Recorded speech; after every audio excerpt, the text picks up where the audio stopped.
The Jewel of Indonesia, Bali. Bali, Pulau Dewata, Pulau Seribu Pura adalah salah satu provinsi di Indonesia. Ibu kota provinsi ini adalah Denpasar. Bali mendunia karena keindahan alamnya serta keunikan seni dan budayanya. Tidak salah kalau Bali merupakan salah satu daerah dengan penyumbang devisa tertinggi dari sektor pariwisata.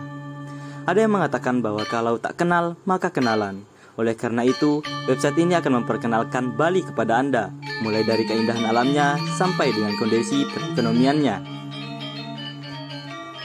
Di dalam website ini, kita bisa melihat destinasi-destinasi unggulan di Provinsi Bali.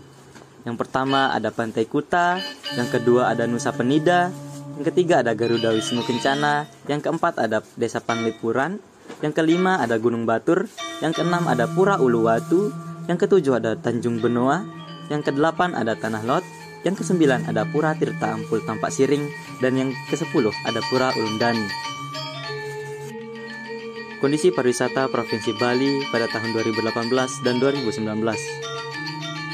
Pada grafik ini, kita bisa melihat data mengenai jumlah wisatawan Nusantara, wisatawan mancanegara, jumlah hotel berbintang, serta jumlah biro perjalanan wisata menurut daerah kabupaten dan kota pada tahun 2018-2019 di Provinsi Bali. Total wisatawan yang mengunjungi Provinsi Bali menurun pada tahun 2019 jika dibandingkan dengan tahun sebelumnya. Dampak dari penurunan jumlah wisatawan tersebut mengakibatkan berkurangnya eksistensi hotel berbintang di Provinsi Bali. Tren negatif yang terjadi akibat berkurangnya jumlah wisatawan yang berkunjung di Provinsi Bali pada tahun 2018 dan 2019 ternyata tidak selamanya negatif. Walaupun jumlah wisatawan berkurang, ternyata dari data yang ada menunjukkan bahwa terjadi peningkatan jumlah biro penyedia jasa wisata di Provinsi Bali pada tahun 2019. Hal ini menunjukkan bahwa jenis usaha penyedia jasa wisata masih eksis dalam dunia pariwisataan di Provinsi Bali.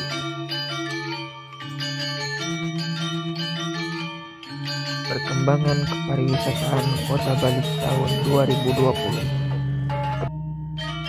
Dari data di atas menunjukkan pada tahun 2020, 4 bulan awal dikatakan stabil. Namun 6 bulan belakangan tidak stabil dikarenakan adanya hambatan virus COVID-19 atau disebut Corona.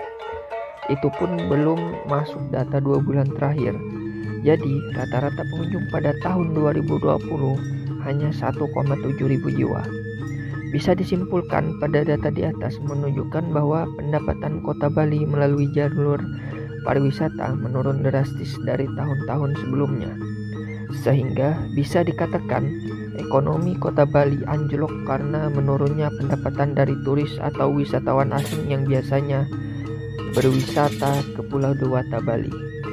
Selanjutnya, di sini saya akan menjelaskan kondisi nilai ekspor, impor, dan raca perdagangan di Provinsi Bali pada tahun 2020. Pada bulan April 2020, nilai ekspor barang ke luar negeri tercatat sebesar 26 juta US dollar, turun sedalam minus 40,33% jika dibandingkan dengan ekspor bulan Maret 2020 yang tercatat sebesar 44 juta US dollar.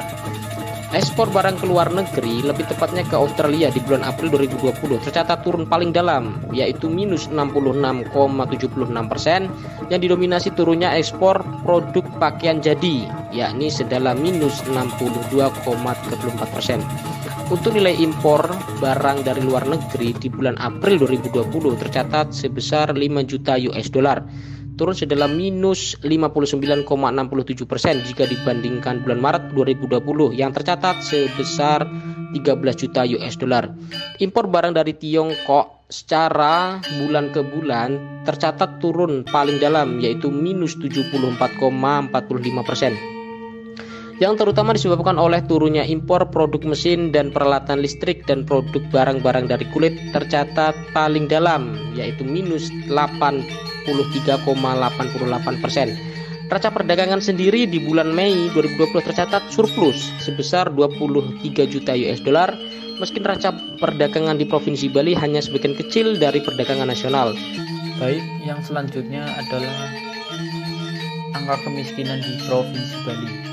Kemiskinan biasa terjadi di negara-negara berkembang seperti negara Indonesia, salah satunya ada di Provinsi Bali. Masalah seperti ini masih terus dilakukan oleh pemerintah untuk penuntasannya dan angka kemiskinan, menghapus angka kemiskinan walaupun perkembangannya perlahan. Jadi saya menggunakan merujuk pada data atau jumlah penduduk miskin dan presentasinya, dan juga ada indeks keparahan kemiskinan dan garis kemiskinan, yang mana saya mengacu pada tahun dari tahun 2015 hingga 2018 dan juga kabupaten atau kota yang ada di Provinsi Bali. Kemudian pada Provinsi Bali ini memiliki keunggulan tersendiri dan juga bisa menghapus angka kemiskinan, yaitu pada sektor pariwisatanya, dan juga memiliki tujuan dalam perekonomian yang bisa pembangunan pariwisata, kemudian pemerataan pertumbuhan ekonomi dan juga peningkatan kesempatan kerja. Analisis pola konsumsi dan distribusi pendapatan Provinsi Bali 2019 dapat dilihat di diagram garis perbandingan antara biaya pengeluaran hidup di kota cenderung lebih besar dibandingkan di desa. Hal ini disebabkan oleh jenis konsumsi di wilayah perkotaan lebih beragam dan sebagian besar diperuntukkan untuk konsumsi bukan barang, menjadi penyebab pengeluaran di kota lebih besar. Masyarakat cenderung mengeluarkan biaya hidup untuk makanan dilihat dari diagram lingkaran yang terletak di kiri bawah. Untuk persentase non makanan senilai 56,08%. Salah satu faktor di dalamnya ialah beban sewa rumah maupun apartemen, yang disinyalir menjadi penyebab masyarakat lebih banyak mengeluarkan biaya pengeluaran di jenis non makanan daripada makanan.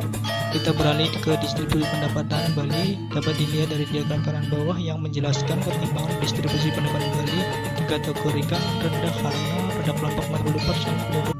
Keadaan ketenagakerjaan Provinsi Bali Agustus 2020. Jumlah angkatan kerja pada Agustus 2020 tercatat sebanyak 2,57 juta orang, bertambah menjadi 59,63 ribu orang dibandingkan Agustus 2019. Sejalan dengan bertambahnya jumlah angkatan kerja, tingkat partisipasi angkatan kerja TPAK juga tercatat meningkat sebesar 0,55% poin.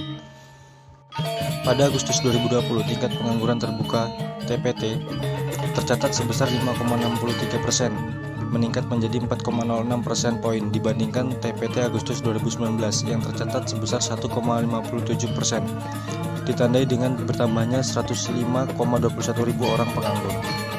Pada periode Agustus 2019 sampai Agustus 2020, lapangan pekerjaan yang mengalami peningkatan serapan tenaga kerja terutama ada pada kategori A, pertanian, sebesar 3,76% poin, kategori G, perdagangan sebesar 0,98% poin, kategori C industri pengolahan sebesar 0,81% poin, dan kategori P jasa pendidikan sebesar 0,22% poin. Terakhir, sebelum kami mengakhiri video ini, mari kita belajar bahasa Bali, mulai dari percakapan, angka, sampai sebuah petuah bijak dari tetua Bali. Percakapan sederhana dari bahasa Bali, contohnya seperti Rahajang Semeng, selamat pagi, Rahajang Tengai, selamat siang, Rahajang Sanje, selamat sore, Rahajang Wengi, selamat malam, Ken kabare, apa kabar, becik-becik, baik-baik, saking napi, dari mana?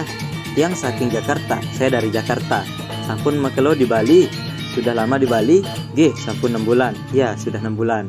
Selanjutnya untuk angka, untuk 1 kita bisa menggunakan sa, siki, 2 kali, 3 telu atau 3, 4 papat, 5 panca, 6 bisa 6 atau 6, 7 bisa pitu atau sabta, 8 bisa wolu atau putus, 9 bisa sia atau sanga, 10 bisa dasa.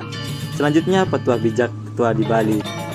Petuah bijak ini tertulis edangaden awak bisa depang anake ngadanin, keginane bukannya 4 anak saya tumbuh lu, hilang lu buka kata ya den rere enulio pelajahin.